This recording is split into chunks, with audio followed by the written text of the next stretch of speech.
This is a very unusual day. I've come to a secret location in the east of England. It's one of the few places in the country that you're allowed to fire heavy weaponry. And I've come here because we're looking at one of the most revolutionary and important weapons of World War I, the machine gun.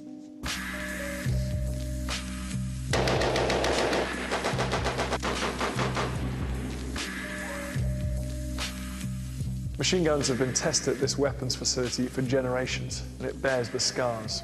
Machine guns rose to a position of such prominence in World War I that they came to symbolise the entire conflict. This was a futuristic weapon unimaginable just a couple of generations before.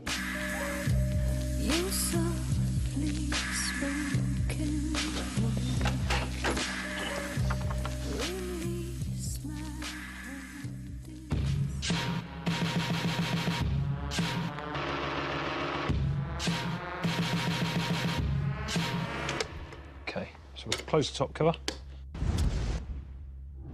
The sight's already up. Pull that one through. How many crew would these have had? Anything between 4 and 8. So it could have had an 8-man crew. There's people loading these belts, there's people carrying the equipment. You had a guy that pulled the sled on harnesses attached to his webbing. You had the guy that carried the gun. You had a guy that brought all the ammunition up. So we have here the trigger, then we just depress the triggers and away it should go. Okay, done.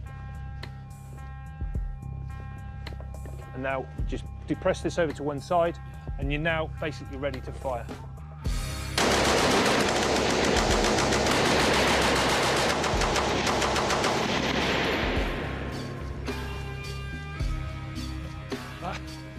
That is a feeling of extraordinary power, given it's the same as rifle ammunition, but it feels like it's a piece of artillery.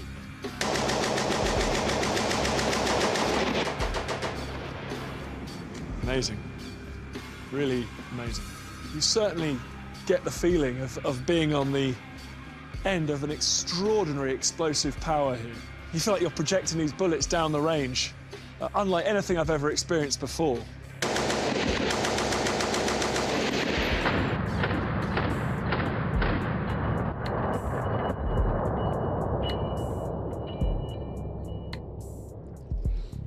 One of the ways to really get an appreciation for just how many bullets a machine gun is capable of firing is to load it, and that means putting all these individual bullets into an ammunition belt like this.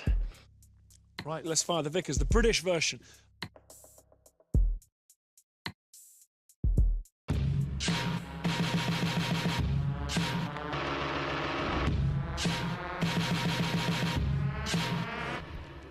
I mean, was this do you think it's better than the German version, or what's your opinion on this? Yes, it was better. It was a lighter gun.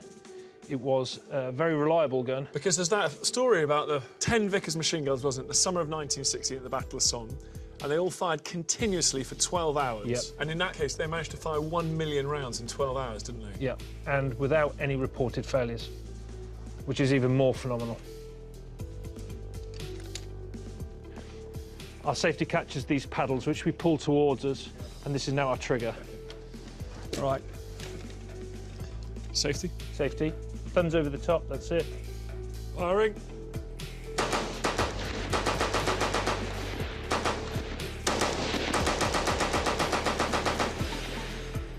You can really feel the shockwaves coming off that one, can't you? You can. Basically, this is virtually identical to the German, but being much lightweighter, you feel you're more exposed to it. The German one was much heavier, much larger. This one feels more like a sort of wild horse that's a bit skittish.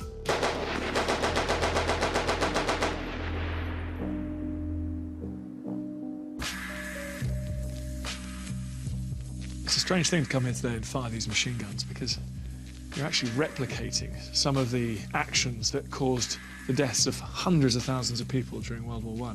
But unless you come here and understand these and work out what they can do, it's really impossible to understand that slaughter in its entirety.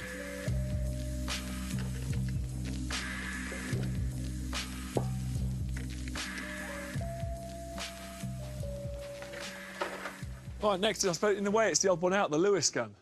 It is the odd one out, but it actually outnumbered the Vickers 3-1 by the end of the war.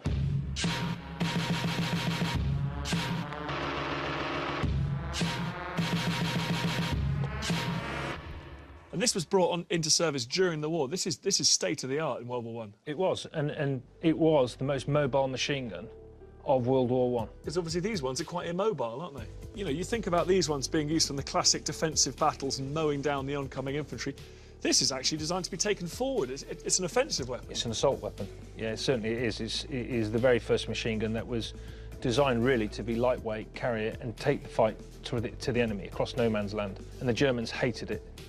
They despised it, but they also admired it when they captured it, and they used them in great numbers. They used a lot of them, didn't they? Yeah. Right, let's give it a go.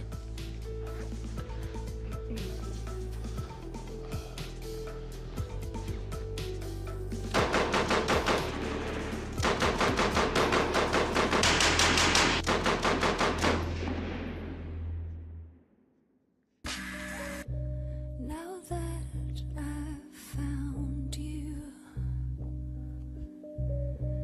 and see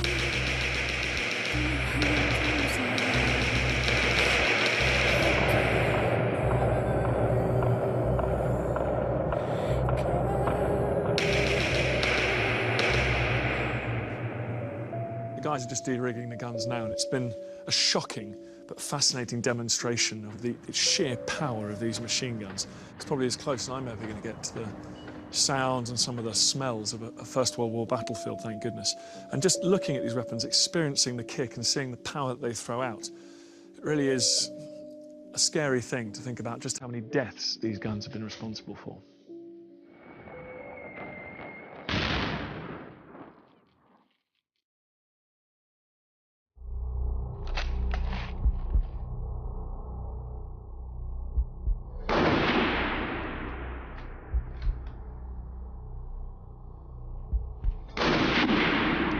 The design of a weapon system tells you a huge amount about the culture of the society that produces them. In the case of the German Mauser rifle, this was a superbly engineered bit of kit reflecting German engineering prowess. About 1.5 meters long with the bayonet on the end, a reminder that these rifles were also to be used in close combat. It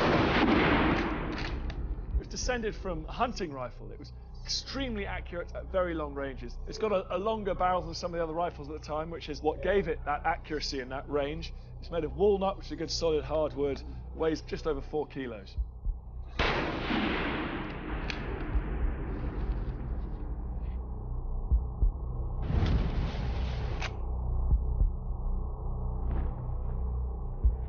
Right, we'll try and fire a few rounds off on the famous Gewehr 98.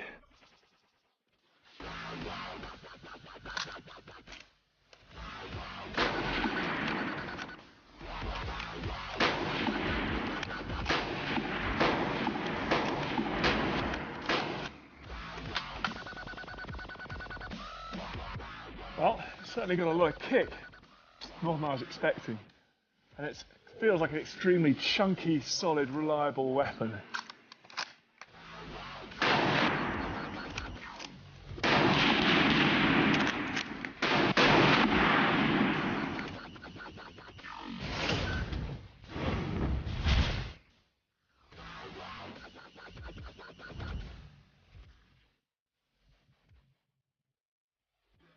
The British are armed with this. Short magazine Lee Enfield. The #1 Mark III was issued to British infantrymen in 1907, and variants of this rifle continued to be used way up into the late 20th century. In fact, there are still police forces around the world that use this to the present day. It's about the same weight as the German rifle, but it's differently distributed. It's a shorter weapon, and already it feels far more wieldy. Well, really, the key difference is in this department here. First of all, you can fit 10 rounds in this magazine, not 5 like the German gun, so you can shoot double the number of bullets before you have to reload. And secondly, this bolt action here is very different. It's much smoother, much easier to operate. Right, let's give it a go.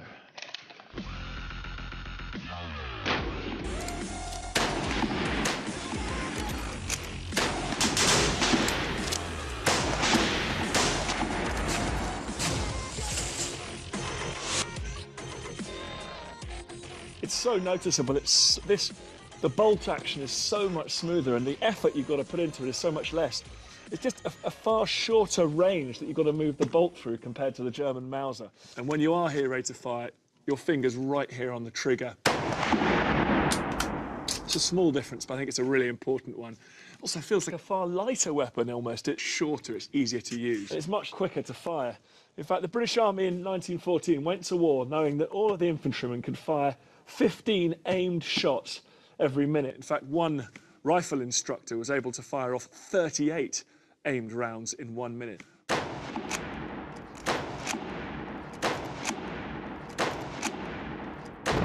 That's a phenomenal rate of fire.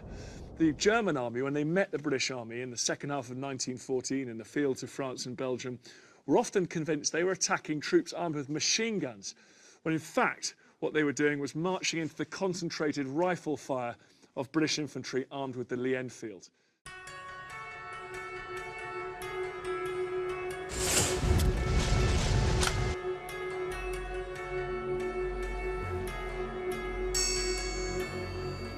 Let's go up here and have a look at the target to see how I do. Well, not brilliant, not an expert marksman, but not bad for an inexperienced rifleman. A few shots on the target there. Not great spacing, but 7,500 metres. Just goes to show how good those rifles are that you can give to someone pretty inexperienced like me. These rifles are capable of delivering the bullets onto the target as required. But ultimately, the big difference between the two guns in World War I wasn't accuracy, it was rapidity. Which rifle could fire the most rounds? And if you want to put it to the test, you don't want me, you need a professional marksman, like Andy.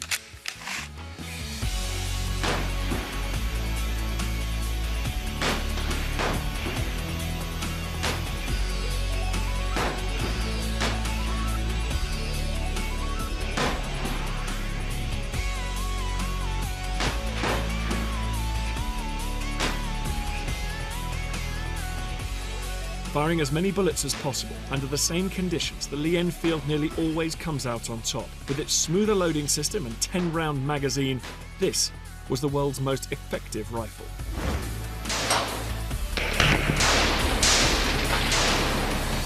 The main point is that both of those rifles were brutally efficient at the job they were designed to do. The technological revolution, the firepower revolution that had taken place before the First World War meant that individuals could shoot far more accurately and far further away. And that's why the area between the two armies, this no man's land, became a total killing zone. This was like nothing else in the history of warfare.